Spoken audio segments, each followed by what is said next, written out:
Hi, this video is going to be on the theme of honour and status in Romeo and Juliet. At the beginning of the play, the chorus says, "Two households, both alike in dignity." And this means that the Montagues and the Capulets have an equal status in society. And because they're fighting throughout the play, but we're never given a clear reason as to why this fighting began, we can assume it is to uphold their honour.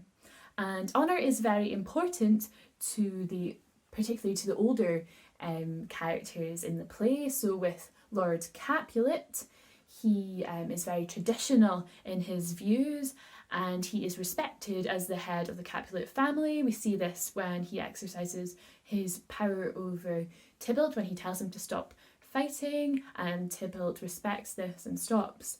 We also see Lady Capulet exercising her status. She does this through her relationship with Juliet. She hired a nurse to look after Juliet, which shows her upper class status, but also we see her exercising this authority over Juliet through her possessiveness.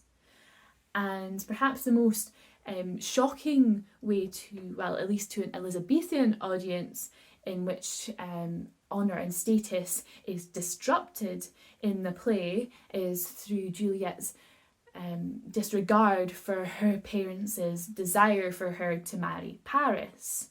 And this would have been seen to be disrespectful to her parents, especially at the time, because in the Elizabethan era, an unmarried woman would have been considered to be the property of her father. So she would have been disrespecting her father's wishes, and also at the time they were the children were expected to marry for money and status rather than for love.